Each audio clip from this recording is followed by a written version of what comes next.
Hey, my creative friends. My name is Shannon from shannonstudio.com. And I am here to talk about a creative life and what that looks like, at least for me. And to just maybe share some ideas that might help you be more creative in your life and to, do that. So anything that's creative, I leave it really broad. And since this is number 327 days in a row, I had to leave it a little bit broad because that's a lot of content videos about creativity.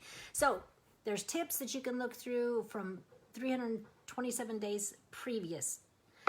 So today, and I also talk about Sweden because I'm living in Sweden I've been here for a year, and I will be here for another year. And so I'm just going to share some of those things too. I'm from the States.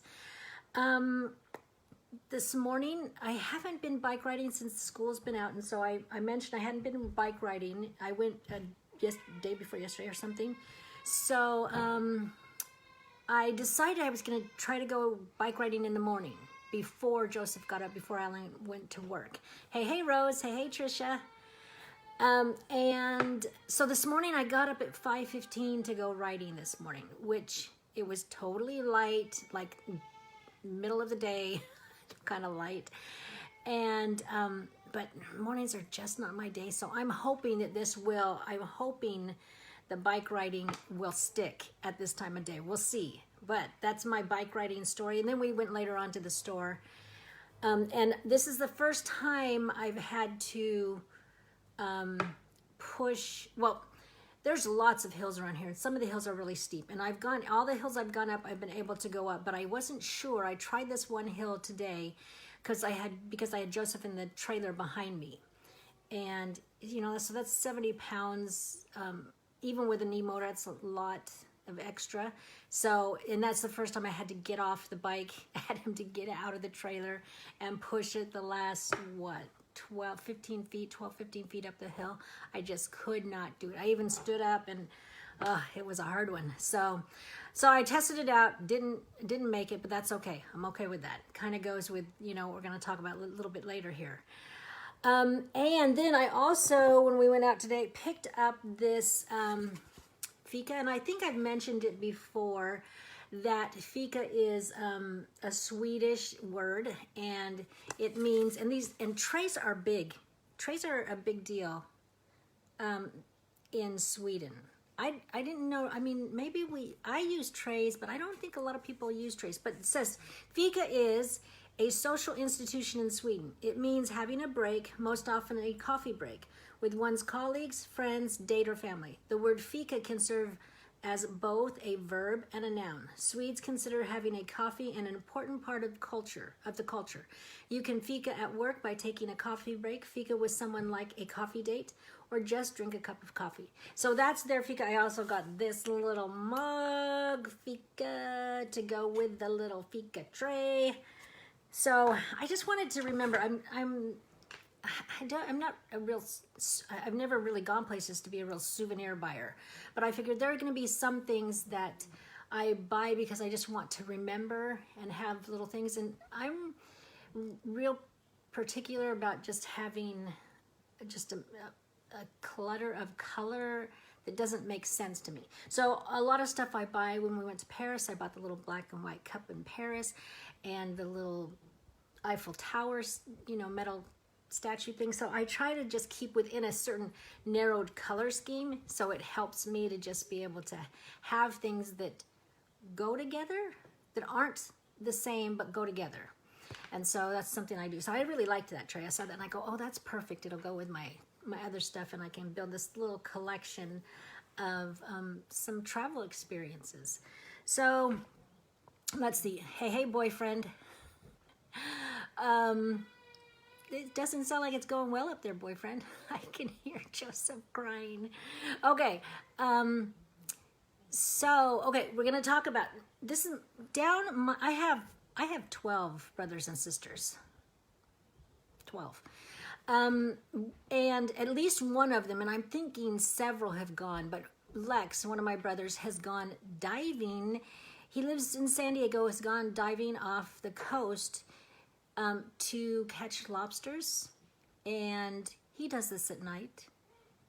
And I have thought about that because they've talked about it. And I'm just like, are you kidding me? Going in the water at dark? You know, there's sharks out there. It's not like the sharks go, oh, you know, yeah, we won't get these guys. I mean, and I just am like, that takes just a certain kind of courage to do that. And I think he's taken his daughter to do that with him. Just amazes me, because that's not something I would do. So I'm reading this book, Make Your Bed, by Admiral William H. McRaven, a U.S. Navy retired. And this just goes to the idea of read different stories. Don't just read one type of person or whatever, because this is not a book that I would normally, you know, that I would think that I would normally get. But there was something about it that, you know, it's little life lessons to help change your life and maybe the world. So I was reading that today, and as I came across this story, he is training to be a Navy SEAL. And one of their training things that they have to do is go out and swim in the ocean and in the dark. And I thought of my brother.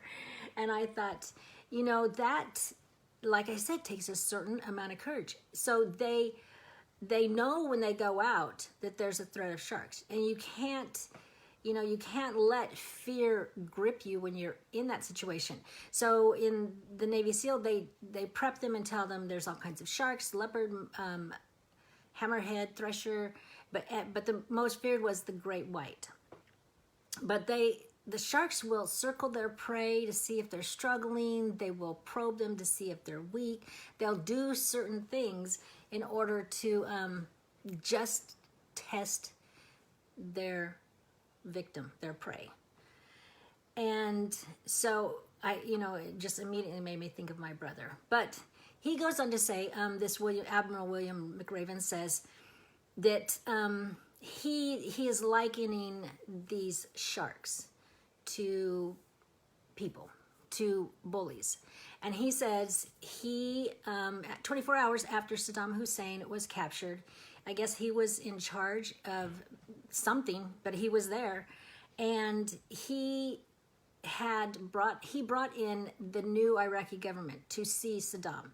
And when the new government came in, the Iraqi government came in, they started yelling at Saddam and just, you know, in his face. And So, as they're yelling at him, they're staying a safe distance. And as soon as he said he gives them a deadly smile and then motions for them to sit down, and they all sit down and quiet down when he starts to speak, which he could tell, Admiral McRaven could tell they were still terrorized by him. He had had decades of terrorizing people and making people live in fear. So even when he was captured and behind bars, they weren't sure. And he says, Admiral McRaven says, Saddam had managed to intimidate and frighten the new regime leadership. He seemed more confident than ever.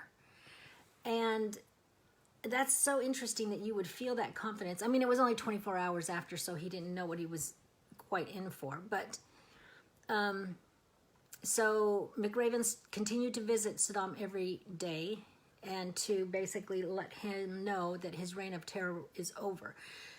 So I think part of I'm looking at it from the Admiral's perspective. When you are used to facing your fears and going out in the water with sharks, and you do that on a regular basis, all of a sudden a leader that's captured and in prison isn't going to frighten you as much. It's not, there's just certain things that once you have built up that the character of you have a fear, you get over it. You have a fear, you get over it. You have a fear, you start to strengthen those courage muscles.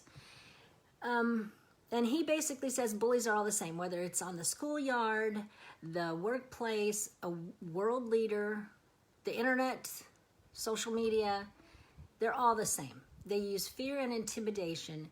They try to get people on, and I call it the bandwagon effect. It's like when you try to get, you have to get more people on your bandwagon to be able to feel confident that you're doing the right thing. So, and that's what bullies try to do. They try to surround themselves with people to say, yeah, you're right. And he goes on to say, bullies gain their strength through the timid and faint of heart. So bullies gain their strength through the timid and faint of heart. They are like the sharks that sense fear in the water. And that is so true. The timid and faint of heart gives them power. So if we are the timid and faint in heart, we give them power. Hey, Shannon. And he also says, if you don't find the courage to stand your ground, they will strike. And that is always so much easier said than done. So much easier. So my thought from it is that we have to practice the everyday courage. Those smaller moments where we have that conversation we don't want to have, or we write the letter we don't want to write to address something. Or, there's many things in your life where you have that feeling, you know it, and it's just like, oh, I don't want to, but I feel like I should. And it's that teetering on, I don't want to, I feel like I should thing that is called the practice, that we can practice our everyday courage. In Elizabeth Gilbert's book, she talks about, one of the stories she talks about is a woman who and this has happened to numerous women, but there was a wedding planned, everybody was there, the bride was there in her dress, guests were there, and then the best man comes and tells her the groom isn't coming, and they're not going to be having a wedding. The family decides to go on with the reception because there's hundreds of people coming, and so then they ask her, the bride left at the altar, what she wants to do. And so she decides she's going to put on her little black dress and go out and dance to I Will Survive. And to take that, to embrace the fear and to just turn it around and conquer it. And so we all have things like that in our lives where we have to bring up whatever it is that tips us over the edge of being afraid to our courage. Because in the everyday courage, that's going to give us practice for the really big moments where we need big courage, where it's really, really hard. Elizabeth Gilbert also says, don't let go of your courage the moment things stop being easy or rewarding, or painful, or boring, or agitating, or whatever. Don't let go of the courage. Don't teeter on that edge too long. Just decide and move forward. So, meeting your challenges. So I wrote, meet your challenges and live with the undercurrent of courage. When we practice that every day, it starts to have this undercurrent that's there for us. And then when the undercurrent moves, it can push our fear to the side, to the banks of the river. There's a lot of times where things are said and done. In my life, I just think of my life. There are a lot of times people have said and done things that I just am like, I can't believe this, and sometimes I've had to step up, and it's not been comfortable. But there's something about that feeling you have that you feel like it's right, and then you go with that, and you move forward with that, and you practice that. So courage, and I remember, and I may have shared this before, but I remember somebody talking about courage, that there was a plane that went down decades ago in an icy river in the east, and they were helicoptering, saving people, and there was a man there that kept giving the rope thing to the other individuals, and then when they went back to get him, he had gone under, and they talked about his courage. And I remember distinctly people talking about the courage isn't necessarily made in that moment.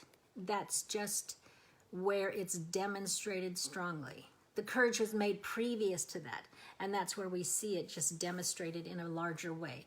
So he had to have had many opportunities to show courage, to be brave, to overcome his fear in order to be able to take that big moment and risk his own life in order to save others. I think we just, I don't know, I think we just have to, I don't know how it ties exactly to creativity, but it just felt like that's what I wanted to say. We're having conversations in this time period. We're having things said and done, and I've seen things online that I'm just like, oh my goodness. And I think it's a time of courage. I think we are in a time in our history of the world that we are needing courageous people. So that's my tip, to practice everyday courage so you can have the undercurrent of courage in your life, and that you can meet those bigger, harder moments with great confidence. So that's my tip tonight. And remember, you have a creative heartbeat, so listen for it, and I will be back tomorrow. Bye.